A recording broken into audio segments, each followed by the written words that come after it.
Quick quadrant talk. So I was discussing how we have belief, faith, behavior, belonging. Belonging is the fourth square of the second quadrant. Well, the third quadrant is thinking, emotion, doing, dreaming. So I described how thinking is a lot related to the way you speak. So according to Superior Wolf hypothesis, just the way you speak your language actually affects the way that you think, the way that you see the world. So for instance, if you have a gendered language, it's going to affect how you see the bridge. If it's a negative or if it's a feminine word, you're going to see it more elegantly and more feminine. If it's a masculine word, like in Spanish, you're going to see it more masculine. So depending on what language you speak, it's going to actually affect how you view the world. It's going to affect your sensations and perceptions, the first quadrant. But this is your thinking. This is language. Even like people in the South, they have a Southern drawl, and they also move slower. So your thinking, the way you even speak, that's affecting your thinking, affects how you do things. That's the third quadrant. But right now we're focusing on belief, faith, behavior, belonging. So the group you belong to, that's going to affect your thinking because let's say you belong to the Southern group. Well, now you talk differently, and that's affecting how you think. Now, we described how, in also just how beliefs are so powerful. So, for instance, the stereotype effect. So, let's say you're a black person, and there's a negative stereotypes against blacks that were kind of imposed on them ever since slavery. Blacks come from the tribal Africa, and they didn't have the same opportunities that a lot of these agricultural people outside of it had, and then they were stolen from their tribes. Another group that was tribal apparently was the Israelites, right? And the whole Bible is about how the Israelites are being mistreated by these empires that colonize them. The same thing happened with the black people, right? So then the black people were taken over, and then they have these stereotypes imposed on them. They're told that they're inferior, that they're dumb, and then that's used that they have leprosy, that they have defects, and that's what was used to torture them, to justify torturing and mistreating them. And then black people act out, and then the people say, "See, look, they're acting angry, they're aggressive." You know, of course, if someone feels intimidated and they're being abused, they're going to act out and they're going to get angry and aggressive, and they say, "See, look, I told you that he was aggressive, and I told you that they're inferior." So then this maintains that whole system.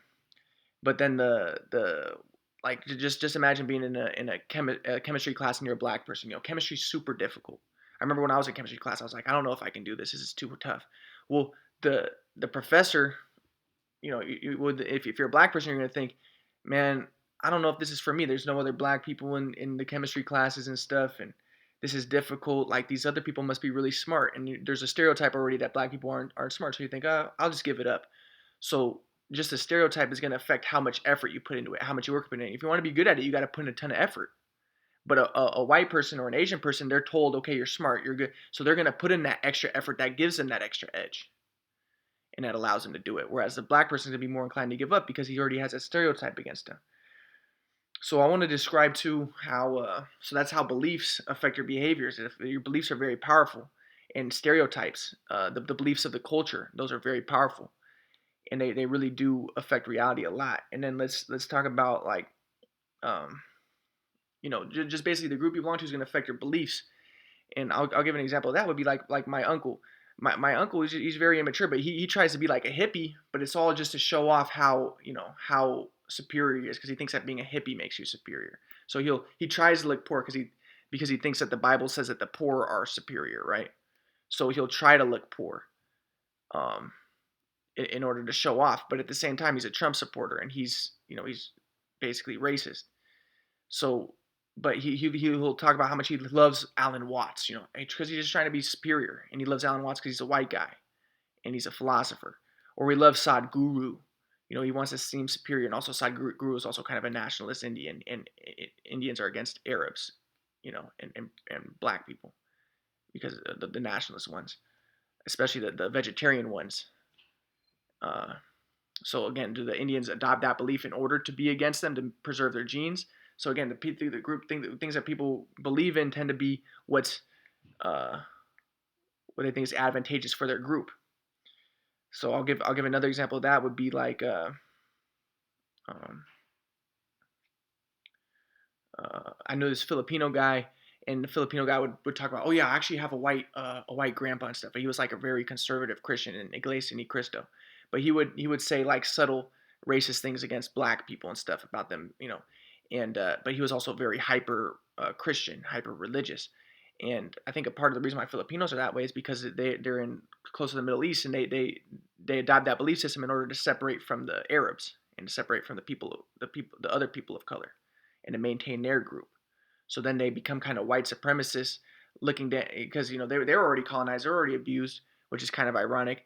But then they don't want to be taken over by Arabs, or they don't want immigration by Arabs and stuff. So they'll adopt a belief system that's contrary to Arabs, to Islam, a Christian belief system and stuff. And then that maintains the division, that maintains the separation.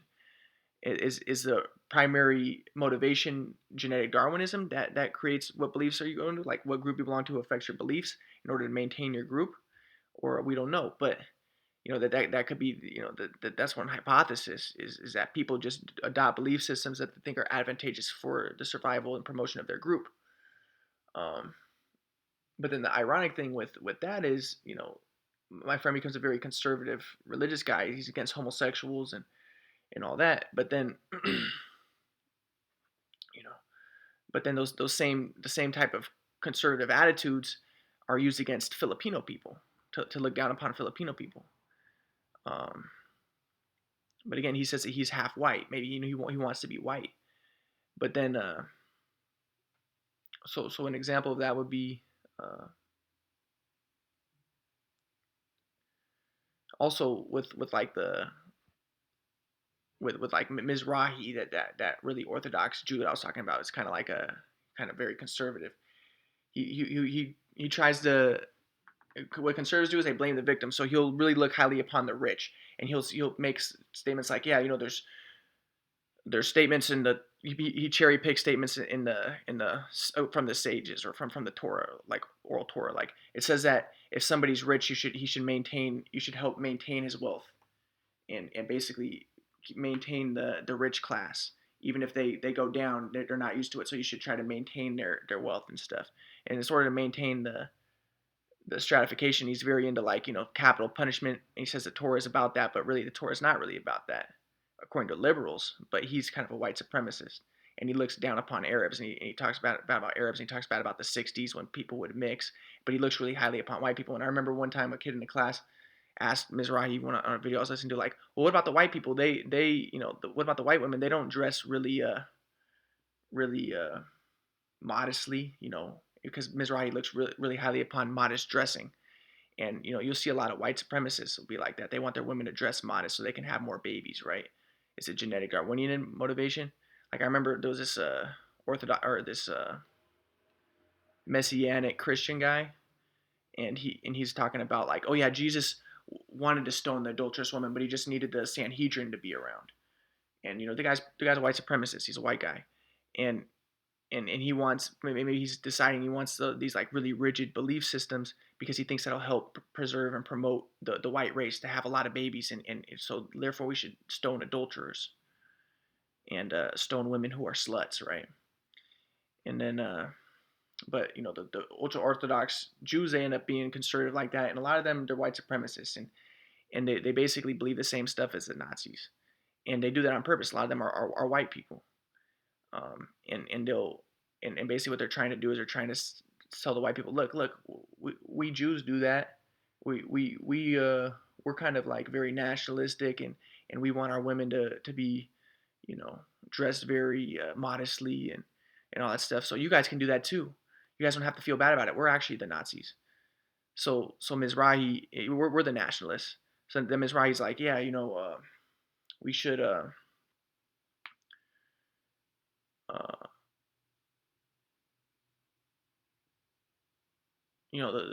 the white people, they actually, the women used to dress modestly. They used to dress very modestly in Russia and stuff. But he wants to blame it on the new liberal age, and he's very much against liberals. This is the conservative mentality, and it's blame the victim mentality. So he looks really highly upon white people because white people, killed the Jews. He looks highly upon the white people, but then he blames the Jews. So he'll say, yeah, well, the reason why the Jews were killed in the Holocaust and stuff was because we were intermarrying, and we were sinning. We weren't following the Torah. So it's blaming the victim. That's always a conservative mentality, and it's like really highly upon the white people, the victimizers. but and then blame the victim. Oh, it's because of sin. It's because you're inherently bad, and that's why bad things happen to you, and that's why he looks down upon Arabs and down upon black people because they were more victims. So that's the way that conservatives work. Um, and same thing with my Filipino friend, and that's why you'll find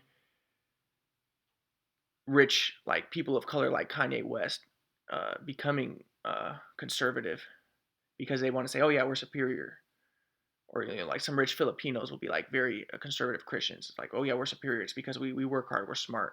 But then the other people of color, they're poor and stupid, and so they'll join that whole conservative mentality. But then also a lot of white people will be Trump supporters and conservative because um, they just look down upon people of color, and the conservative thing, maintains the borders and maintains the separation. But another thing that a lot of these people have in common is they really do believe in these religions. Yeah, you could say that their primary motivation is genetic Darwinism, but they really do believe in it, and they really do believe in hell and stuff because they really want to protect and promote themselves, and they're focused on their promotion of their ego selves, and a part of that is a real focus on hell. Um,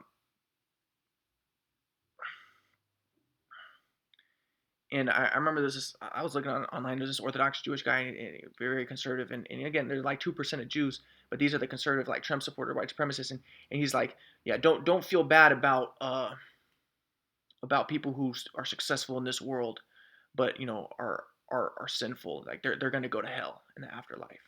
He said something like that, and then this Filipino girl who I know is very conservative, like uh, messianic Christian, she shared that post because she's very conservative too, and she's also a white supremacist type of thing because that's what white conservatives are. They look upon highly upon the victimizers, and they look down upon the victims, and they blame the victims.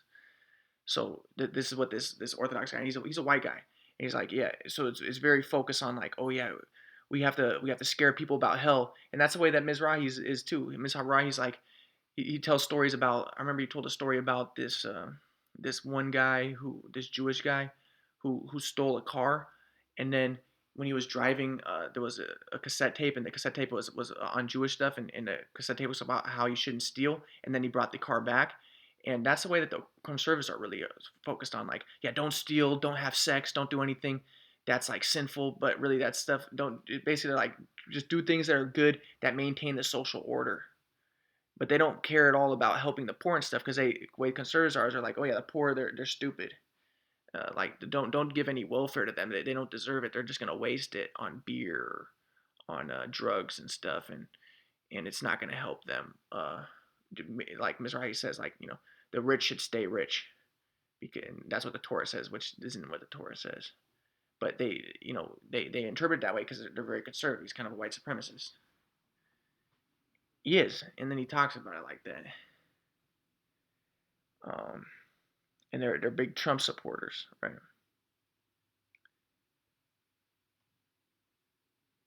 And then it's a very big victim blaming mentality. Um,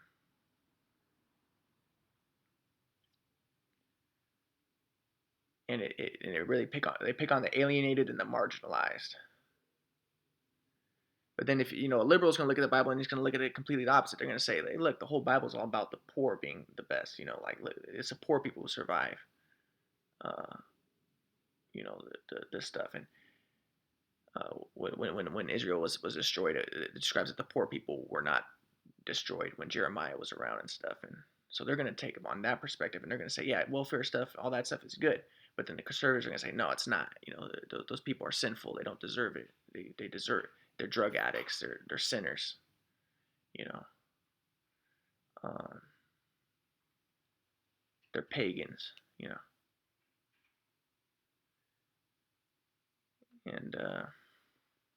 And but then like again, your belief system is going to be based around what group you belong to. So I remember I was at this um, like a hippie place, like a festival, and you're gonna find a lot of white people there, and white people are still gonna be racist against black people, and because they're still gonna be, a lot of them are simple minded, a lot of them do a lot of drugs, and they're still focused on the ego, and they're white, and they're about protecting and promoting their ego selves. So they're still gonna now the hippies are gonna be like, oh yeah, we don't like black people because the black people are too conservative, or basically people just decide pick beliefs that they think are gonna help them belong to they're gonna help their group survival. Um, so you'll even find like people who act like hippies, and that's kind of like my uncle. He kind of acts like a hippie, but he's still like a Trump supporter, white supremacist. And you saw that. You saw that during this election. A lot of these white like hippie guys, uh, like new age guys, still supporting Trump and still like anti-vaccine and um, anti-globalist. But they say, oh no, we're anti-globalist because we are trying to fight. We should use energy to fight diseases and save the children, and they're hippies, but they're still white people. They still are voting for Trump because they still want to protect and promote the group they belong to, so their beliefs are still geared toward that. Their beliefs are still anti-globalist, anti-welfare, anti that type of stuff, even though they're hippies. Um, it's because they still have that victim blaming mentality and still have a kind of insider out, like they're still self-centered and conceited, arrogant, and not they're not mature. And like I said, my Indian friend who was a big Trump supporter, he's kind of hippie, but he still looks down upon people of color and stuff, and especially Arabs. And then and he's very big into the vegetarian thing, and that's a way that they can say that they don't like Arabs because they're not vegetarians, they're not superior. Again, your belief system is about what group you belong to, helping to protect and promote what group you belong to. So his belief system is going to be, he's going to say, oh yeah, I'm a vegetarian. But then somebody who's more liberal might say, hey, listen, you're holding on to that rigid fundamentalist belief system. But first off, your holy texts don't even say that vegetarianism is necessary. The Hindu texts don't say that. They recommend it in some cases, especially for Brahmins, but it's not for everybody. And then they'll also say, and then another thing, liberal will say, well, these are also ancient holy texts, and you're just using them to justify division and stuff, and let them go. But it's not also it's also we don't want to say that these people are just faking it. Like my friend is really a devout Hindu, like he's really going to the idols and really worshiping them, and he thinks that they're going to help promote him for the afterlife and stuff. And that makes sense though, because he's very self-centered, very self-preoccupied, and a part of that is this rigid belief system, fundamentalist belief system. And concurrent with that as well is kind of racism, to try to protect and promote his national group, the group he belongs to. And so his beliefs are designed toward his belonging, until he can expand beyond that. But he's done a lot of drugs and stuff, and I don't want to blame drug again. We don't want to look down upon drug users and stuff, but maybe he has mental problems, and he's not. He's become very rigid and ossified in his belief system capacities, designed toward self preoccupation. Uh,